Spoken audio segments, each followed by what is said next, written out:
Continuamos en Jóvenes en TV, un espacio de reflexión y conocimiento. Ustedes ya me conocen. Mi nombre es Paula Valdés y en esta sección hablaremos del binarismo de género y del vocabulario básico para entender mejor nuestras identidades, expresiones y orientaciones sexuales. ¡Comenzamos!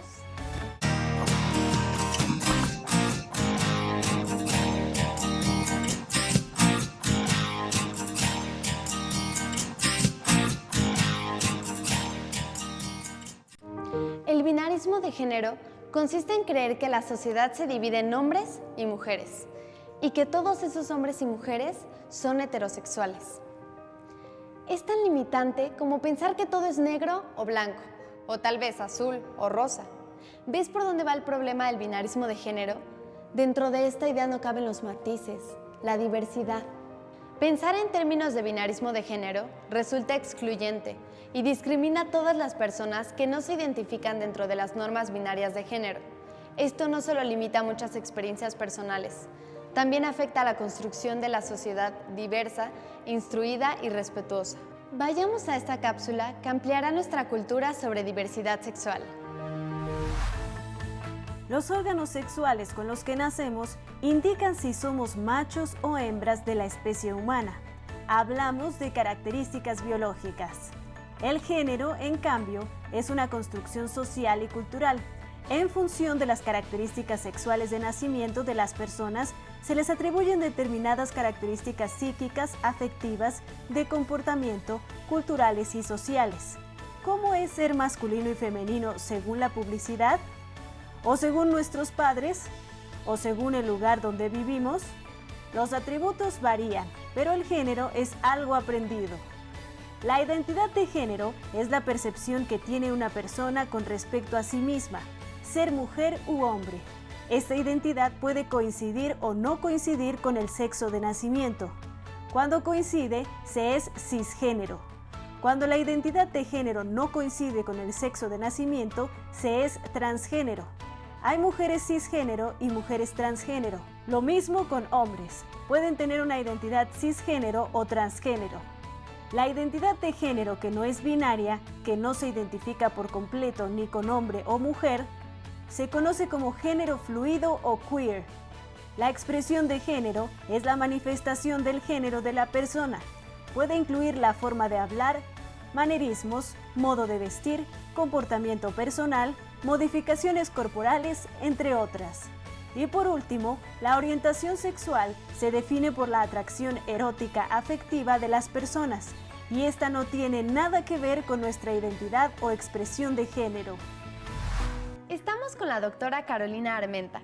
Ella es académica de la Universidad Iberoamericana en el Departamento de Psicología en la línea de investigación sobre etnopsicología, género y relaciones interpersonales.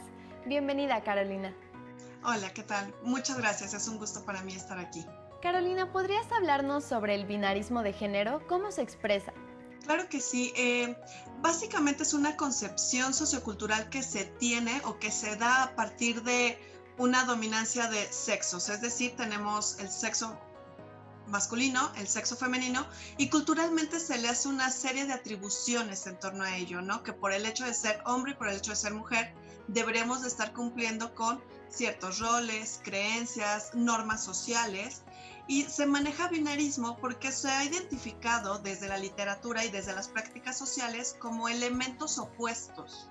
Entonces, usualmente se identifica que uno de estos, sea el hombre o la mujer, es el elemento que nos vamos a definir, y entonces todo aquello que está alrededor o que no es parte va a definir el otro.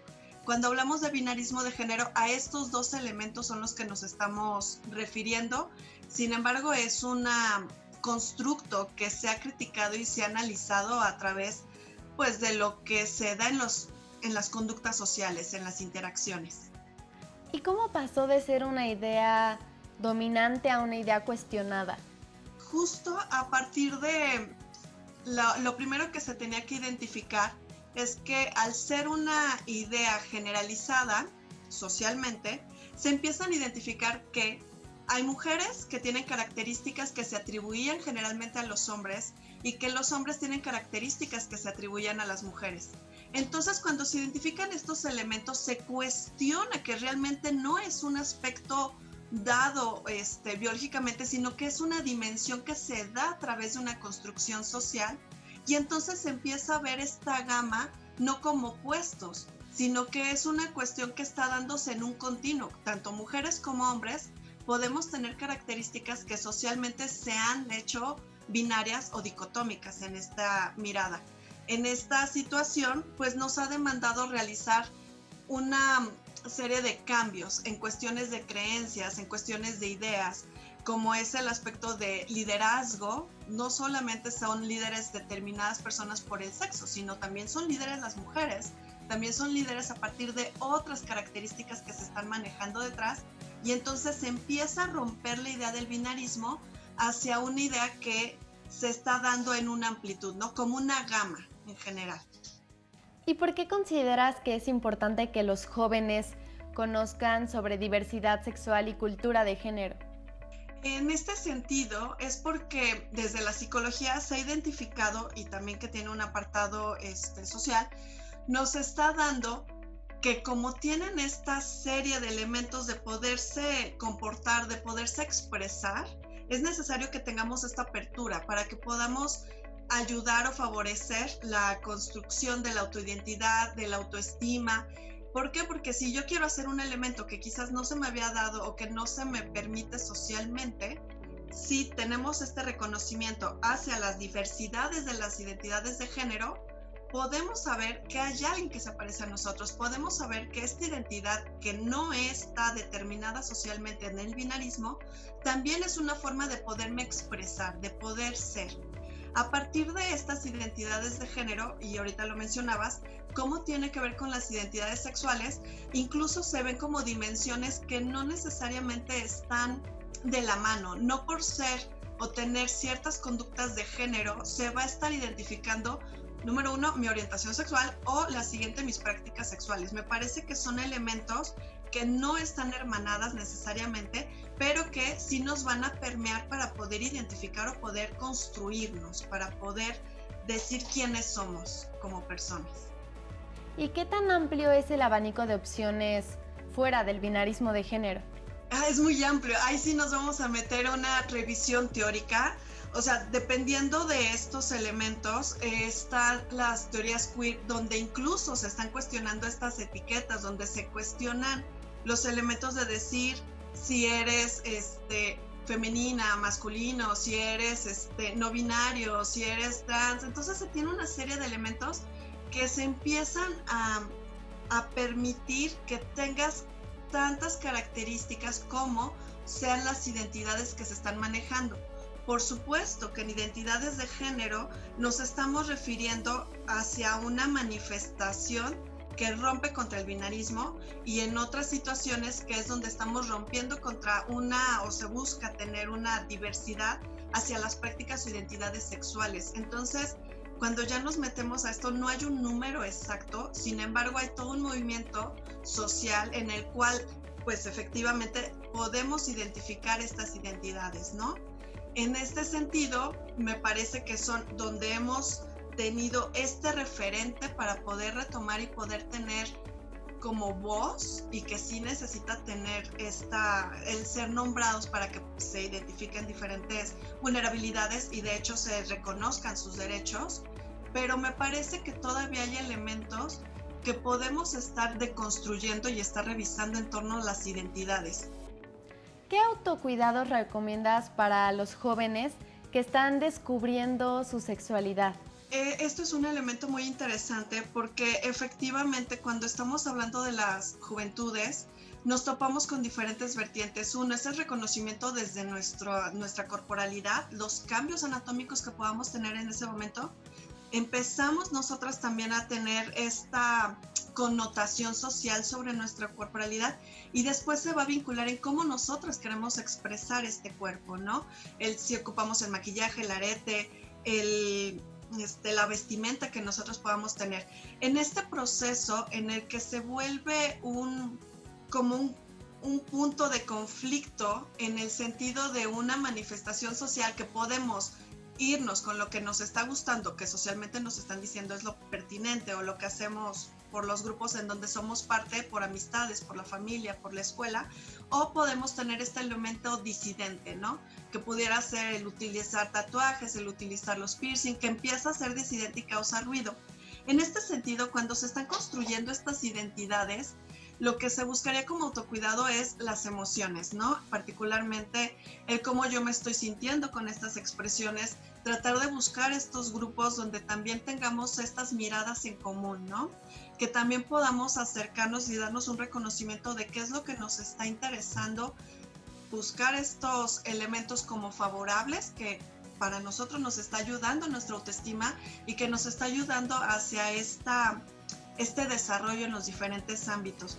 Entonces, cuando hablamos sobre este autocuidado, es este autocuidado hacia la persona en sí misma, ¿no? Y que sin duda actualmente, dada la apertura que ya se ha dado, va a haber grupos en donde podamos coincidir y podamos tener estos apoyos y estas discusiones que también nos van a dar una retroalimentación favorable de nuestras identidades. Carolina, muchas gracias por esta entrevista. Fue un gusto tenerte aquí en Jóvenes en TV.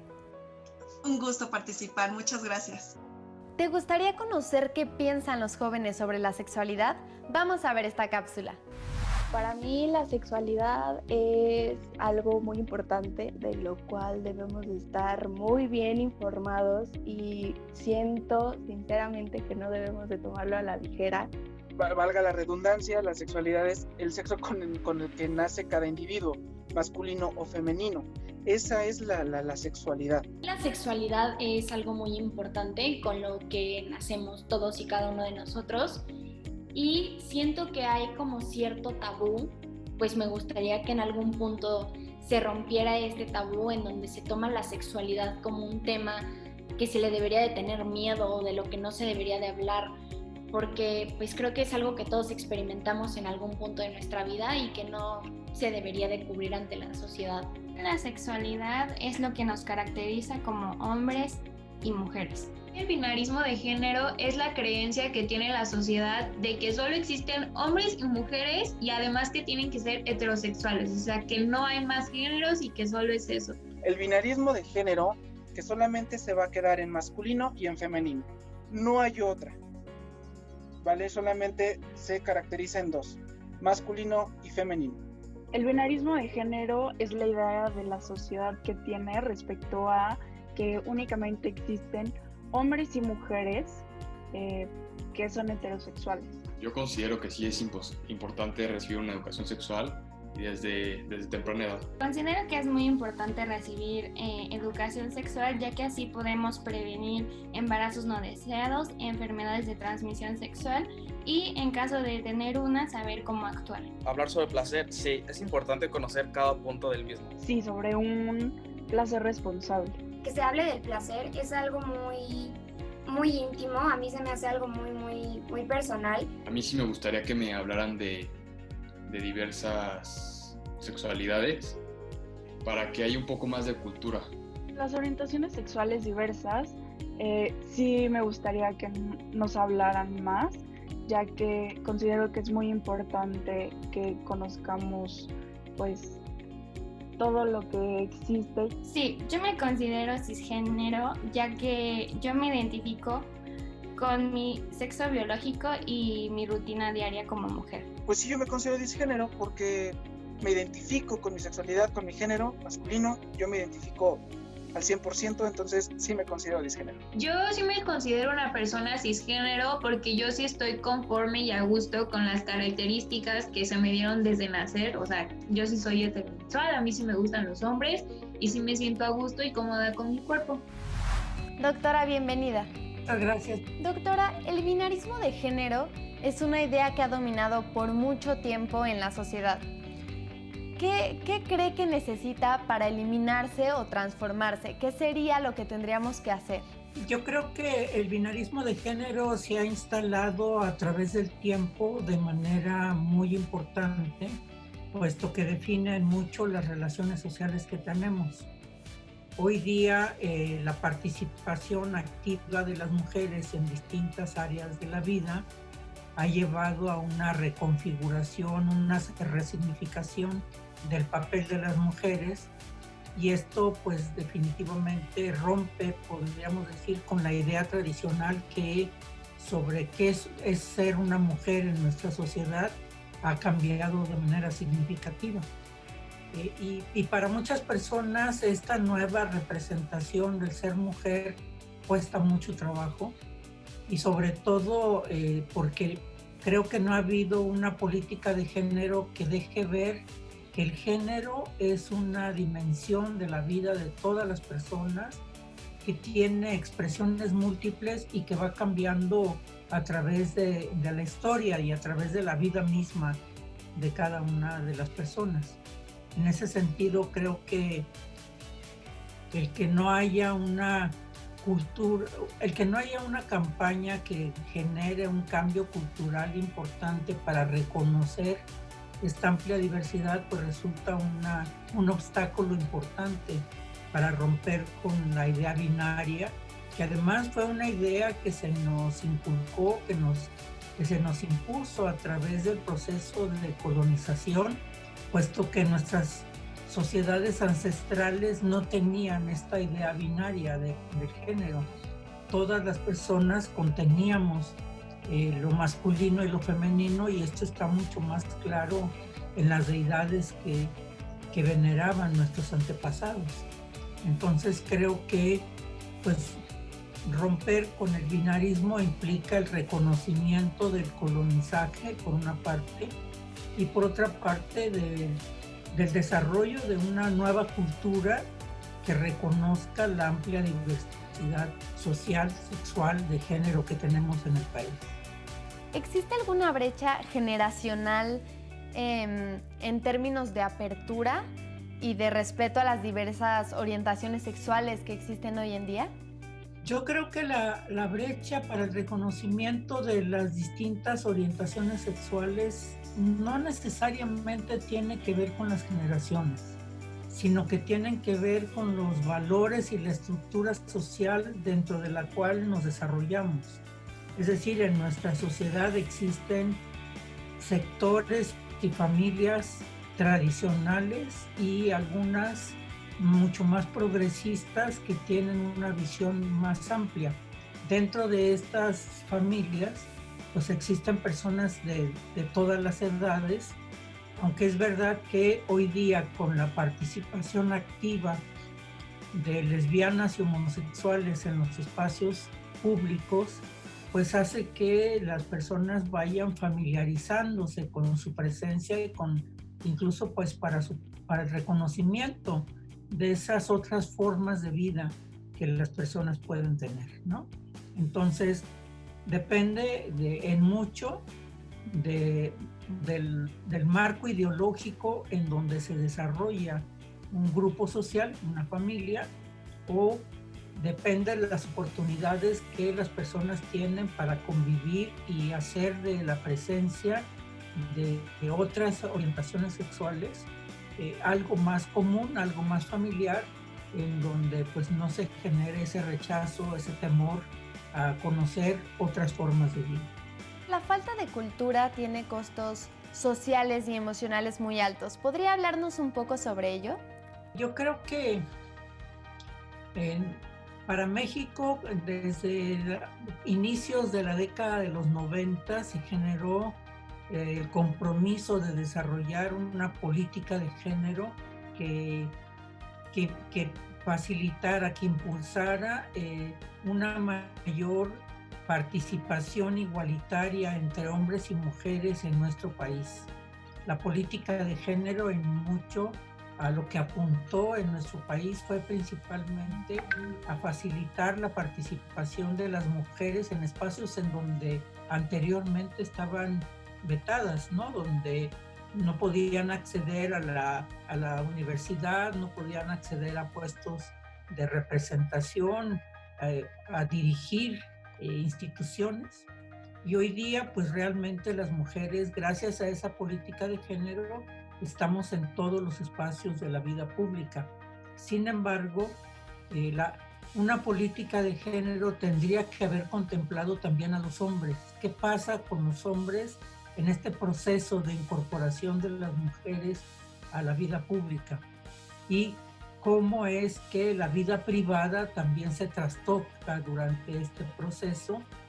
Me parece que los costos que ha tenido ha sido precisamente por no tomar en cuenta que el género o que la política de género debiera contemplar a todas las personas y no solamente a mujeres e incluso a un sector de las mujeres, ¿no? Porque creo que todavía en las zonas rurales, en los grupos indígenas, en los afromexicanos, todavía resulta mucho más difícil esta incorporación de una política de género que contribuya realmente a que se nos reconozca a todos como personas con los mismos derechos, con las mismas oportunidades. ¿Qué se está haciendo en México para promover la igualdad en materia de género y sexualidad, claro? En México realmente ha habido acciones muy importantes hacia la igualdad en materia de género, no en el campo de la sexualidad, desafortunadamente. En materia de género, creo que las becas que se han otorgado para que las niñas se mantengan en la escuela y abrir las oportunidades para que las mujeres lleguen hasta los últimos grados de universidad es muy importante. Igual que se hayan abierto las puertas para que las mujeres ingresáramos al trabajo asalariado. Sin embargo, creo que todavía nos hace falta para llegar a la igualdad, nos hace falta el que hombres y mujeres estemos caminando juntos en este proceso transformador. Que los hombres reconozcan también que el ser hombre puede ser de distintas maneras y que incluso pues que la representación o las expresiones de género son muy amplias, muy diversas. No necesariamente todos nos vestimos ni actuamos de la misma manera. Y estas distintas expresiones de género pues deben ser reconocidas también dentro de nuestro entorno social. Algo que no tuvieron las generaciones pasadas fue esta apertura para poder platicar sobre estos temas, esta educación respecto al género. ¿Cuál cree que son las ventajas que tenemos estas nuevas generaciones? Mira, yo creo que para las nuevas generaciones todavía tendríamos que fortalecer de manera muy importante el conocimiento sobre la sexualidad. La sexualidad no es otra cosa que una dimensión más en la vida de las personas. Todas las personas tenemos sexualidad y afortunadamente tenemos sexualidad a lo largo de toda nuestra vida, pero se ha concentrado mucho el mirar a la sexualidad en un vínculo con la reproducción y pareciera que solamente tenemos sexo para reproducirnos, cuando realmente soñar, enamorarte, la atracción, el disfrute incluso pues del cruce de miradas, de los roces, forman parte muy importante de la sexualidad de las personas. Entonces me parece que el reconocimiento de una sexualidad mucho más amplia que recorre todo nuestro ser, todo nuestro cuerpo y nuestra mente es muy importante. En ese sentido, habría que sacar a la sexualidad del cajón de la genitalidad para colocarla en todo el cuerpo y en todos los espacios en donde convivimos, puesto que el gusto y la atracción por otra gente me puede surgir en cualquier momento, en cualquier lugar y no necesariamente implica que yo me quiera acostar con esa persona.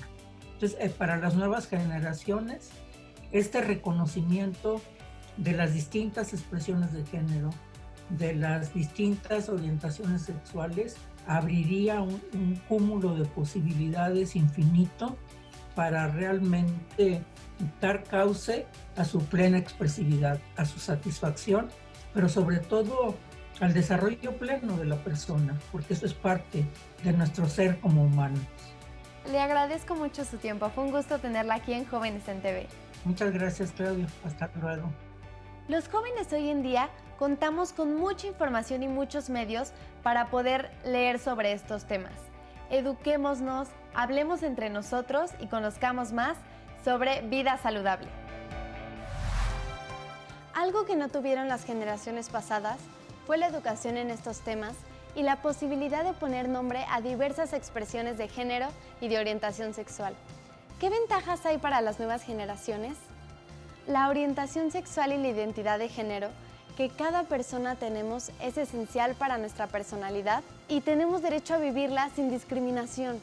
Seamos empáticos con las diferentes vivencias y pongamos nuestro grano de arena para hacer una sociedad inclusiva y segura para todos. Recuerda que la comunicación abierta es la base de las relaciones humanas. ¿Qué temas te interesan sobre sexualidad y género? Cuéntanos en nuestras redes sociales. Aquí están nuestras direcciones de Twitter, Facebook e Instagram. Vamos a otra propuesta de nuestro equipo de especialistas en pensamiento matemático. Además de divertida, siempre interesante.